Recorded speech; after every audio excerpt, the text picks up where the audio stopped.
spread some love and some good cheer. Just wanted to remind you, as I remind myself, that no matter what's going on, there's always a reason to smile. Reason you can't find a reason to smile, then He said, "I feel like I can breathe again."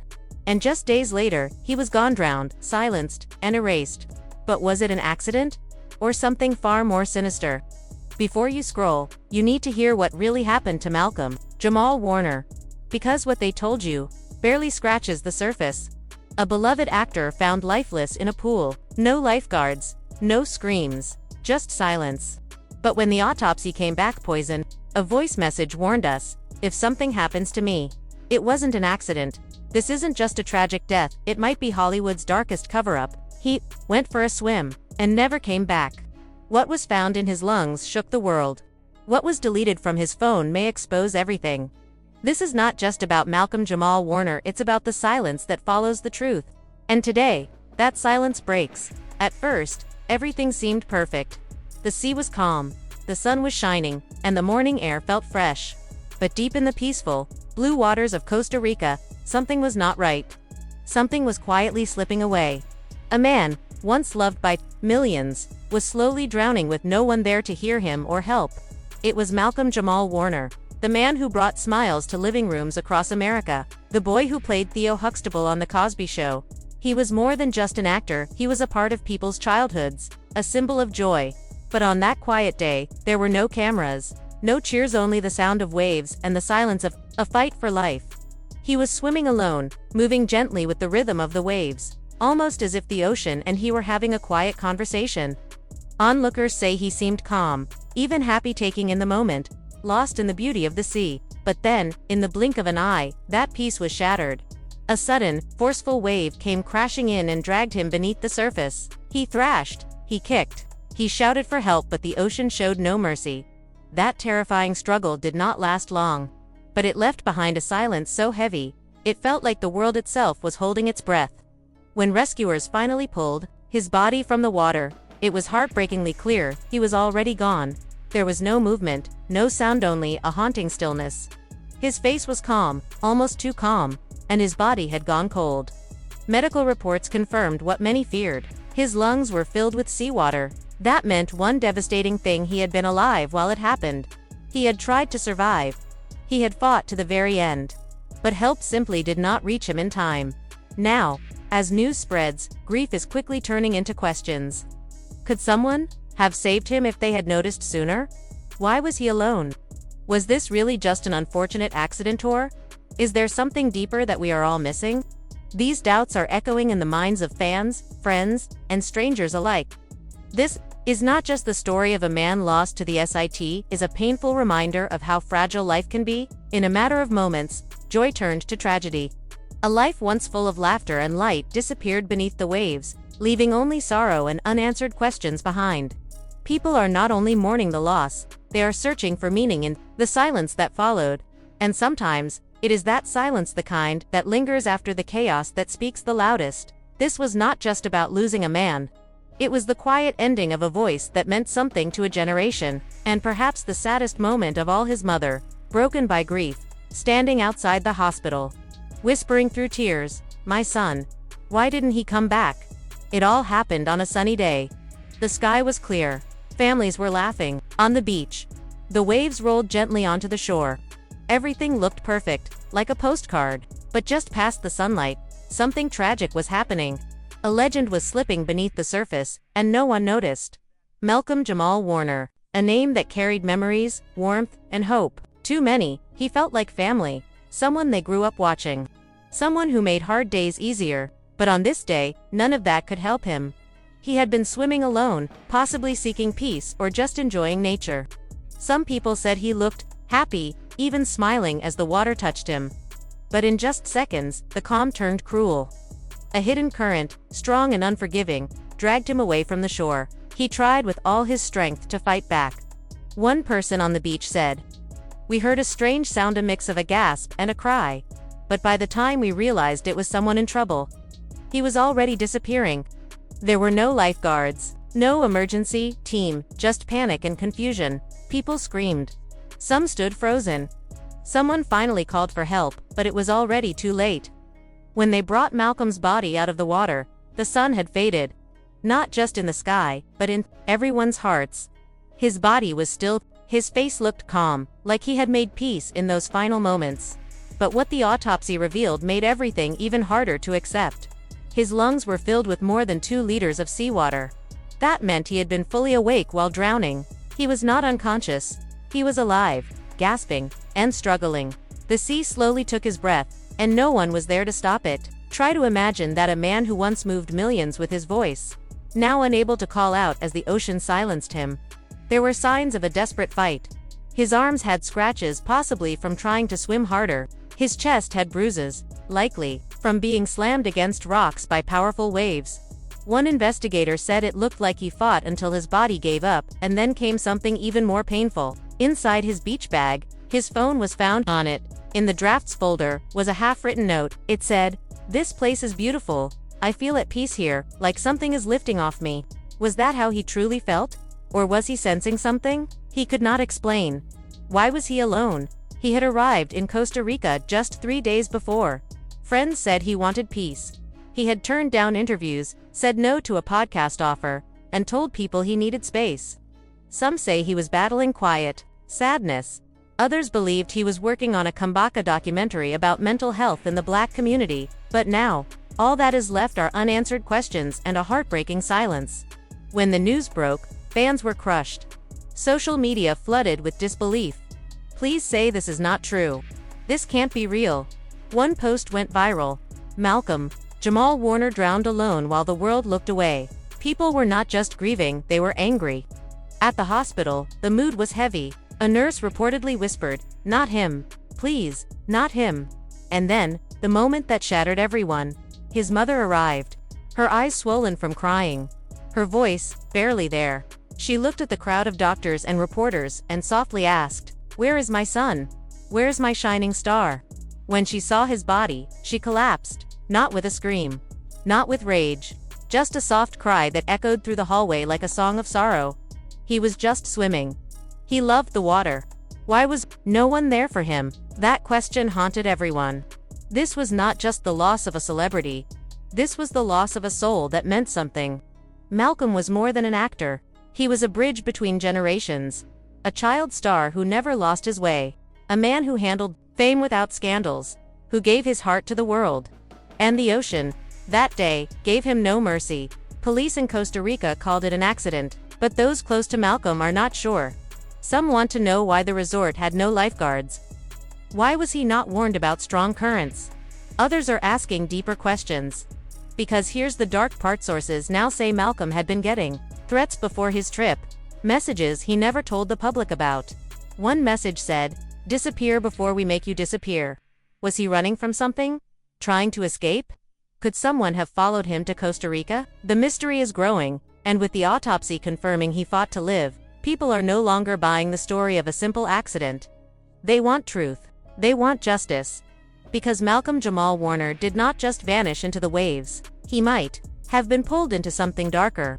And maybe we are only seeing the surface of it, as people light candles, watch old episodes of The Cosby Show, and post tearful messages online. One question refuses to fade. Who let Malcolm die alone? Inside the hospital, the air felt fragile. Every second passed like a crack forming in glass. Doctors tried everything. Machines beeped. Nurses rushed. But it was not the machines that failed him. It was what was hidden in his lungs. Secrets no one saw coming, not even those who loved him most. Outside the ER, no one could believe what had just happened. A nurse quietly told a coworker. He came in gasping. But something was wrong. It didn't feel like drowning. It felt worse. By then, the world had already found out. Phones buzzed with alerts. Social media exploded. Hashtags like #Pray for Malcolm and #Theo Forever began trending. But behind every post, behind the sadness online, was real pain. Raw, deep pain. At exactly 5:22 p.m., doctors stopped CPR. The machines went quiet. It was over. And the world would never be the same.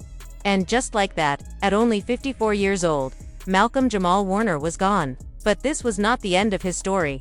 In many ways, it was just the beginning. Only hours later, the autopsy report was released and it changed everything. Inside his lungs, doctors found something unexpected, a strange black residue. It was toxic, unnatural, and deeply alarming. The toxicology team said it was a slow-killing chemical often found in outdated pool cleaning agents, the kind rarely used today, except maybe in neglected resorts or poorly maintained water tanks. Malcolm did not die from simple drowning, he died from chemical asphyxiation, a silent, deadly process that took away his ability to breathe. The discovery shocked everyone. How did this chemical get into his lungs? Was it carelessness? Was someone responsible? Or could this have been something planned? The questions came fast, but answers were slow. Malcolm's mother, who had already lost her husband, collapsed after hearing the news. "They told me he was just swimming," she whispered. "Just swimming." The pain in her voice said everything. The man who brought joy to millions had taken his last breath in poisoned water. As the truth came out, sadness turned into outrage. People wanted justice. News anchors, usually calm and composed, struggled to hold back tears. "This didn't have to happen," one said. "It could have been stopped." Meanwhile, the resort said nothing, no statements, no apologies. Just silence. Then came a leak of surveillance video from the pool. The clip was short, but devastating. Malcolm sat quietly at the edge, sipping water. He looked calm. Minutes later, he dove in. But soon after, he came up coughing hard. He tried to get out, but slipped. His body moved strangely, like he was choking on nothing. His face showed panic. He clutched his chest, then disappeared beneath the surface. The video ended. Within hours, 92 million people had watched it. Tears flowed across timelines. Comment sections were flooded with heartbreak. "He was my childhood," one person wrote. "I feel like I lost a family member." But there was more. A worker at the resort spoke anonymously, saying guests had been complaining about the pool for weeks. They mentioned strange smells, itchy eyes, and trouble breathing. Maintenance crews had begged to shut the pool down, but management refused. It was peak season, the worker said. They didn't want to lose money. Malcolm wasn't the first to get sick. He was just the first to die. Now a criminal investigation is underway. Prosecutors are building a case for gross negligence. Some are even pushing for second-degree manslaughter charges against the resort owners. While all this was happening, Malcolm's body was flown home quietly, respectfully, wrapped in the same silence that surrounded his final moments. Just past midnight, The Cosby Show cast released a statement. "Malcolm was more than Theo. He was our brother. Our joy, our light. What happened is unforgivable. We will stand with his family until justice is served." Then another heartbreaking detail came out. 2 days before his death, Malcolm had sent a voice message to a close friend. In it, he sounded peaceful. "I'm finally at peace. Man, took me a while to get here, but this trip, this place, I feel like I can breathe again." Those words hit like a knife. I feel like I can breathe again. And yet, in the end, he, COULDN. Single quotes T. Fans across the world lit candles. Vigils were held outside his childhood home in Jersey. Murals popped up in Brooklyn, Chicago, London, and even Johannesburg. His smile, frozen in time, became a symbol of stolen peace. A soul taken far too soon. What hurt even more was knowing he had big plans. He had been quietly writing a memoir. It was about surviving childhood fame, finding purpose beyond TV, and guiding young people away from the traps he had narrowly escaped. The title, Breathe Again. That book will never be finished. That dream will never be shared. The pain was raw and wide. And just when the world thought it could not get any worse, more results came in. The final autopsy report hit the public and it revealed a terrifying truth. Doctors found not just water, but a rare muscle-paralyzing chemical in his system. One that stops the body from moving or crying out, even while the person is fully awake. It meant that Malcolm may have been completely aware, fully conscious, but unable to swim, scream, or even lift a finger. He was trapped inside his body, frozen, while the water filled his lungs. Suddenly, the story was no longer about a man who drowned. It was about a man who was possibly poisoned, who might have been silenced. The internet erupted. Hashtags like #Justice for Malcolm, #Theo deserved better, and #this was not an accident spread like wildfire. People posted old clips of Malcolm smiling on The Cosby Show. His energy, his light, it all felt too pure to end like this. And then one more shock. A new video surfaced. Footage from a nearby marina camera. It showed Malcolm walking alone near the docks, in what would be his final public appearance. He was walking calmly, phone to his ear, along the dock's edge. The sea was still, and his voice carried gently in the wind. But what happened next shook the world. A figure appeared behind him, barely visible, face hidden in shadow. Malcolm turned slightly, looking puzzled. They spoke briefly. No one knows what was said. And then, suddenly, the camera feed cut off clean, sharp. It wasn't a glitch. Authorities later confirmed someone had manually shut the feed down. Just 47 minutes later, Malcolm Jamal Warner's body was pulled from the water. That's when the question changed. It wasn't just how he died, it was who wanted him gone, and why. Whispers began to swirl, rumors of a secret documentary Malcolm had been working on. One that would shine a harsh light on abuse and power games inside the entertainment world. He wasn't just producing it, he was funding it himself, quietly, for over a year, and he wasn't afraid to name names, not just the forgotten villains, but powerful figures still working today. People close to him said he'd been warned, told to back off. But Malcolm wasn't someone who backed down easily. He believed in truth, even when it cost everything. Nothing. And that silence. It felt louder than any scream. It felt like guilt. Then came Malcolm's mother, standing at his memorial, holding back tears. She said quietly, "They didn't just take my son, they erased his voice. But I will scream for him. Until the truth is louder than their lies." Her words hit like thunder and they spread like wildfire. People demanded a full investigation. Filmmakers offered to finish the project Malcolm had started, and celebrities who had once stayed quiet began speaking out. And what they revealed hinted at something even deeper, something darker. Maybe Malcolm had only scratched the surface. But nothing could erase the pain. Because no matter how loud the fight for justice grows, it won't bring him back.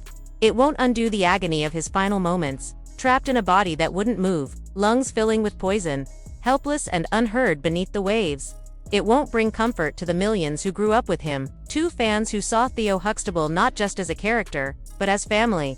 One fan tweeted, "Malcolm was the big brother I never had. His smile gave me hope. Whoever did this didn't just kill a man, they drowned my childhood with him." And another, "This wasn't just a death, it was a message. But we refused to let it be the final one." And they're right. Whoever thought taking Malcolm's life would silence him only made his voice echo louder. His story is no longer just his. It's ours. It's a warning. It's a legacy. It's a call to stand up, speak out, and protect the truth even when the cost is high. Malcolm Jamal Warner isn't just Theo anymore.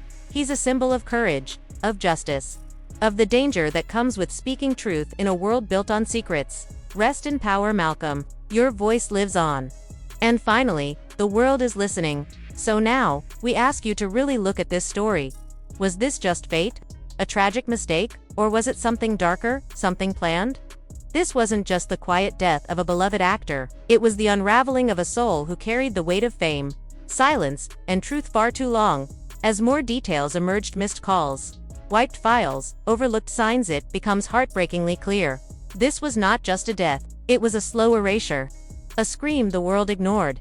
If Malcolm's story touched you, if it made you cry, or angry, or just deeply sad, don't scroll past. Speak his name. Share this story. Let the truth live on. Let Hollywood know. We remember. We see what they tried to bury. And we won't stop until the silence breaks. Because behind every bright smile in showbiz, there might be a scream the world refuses to hear.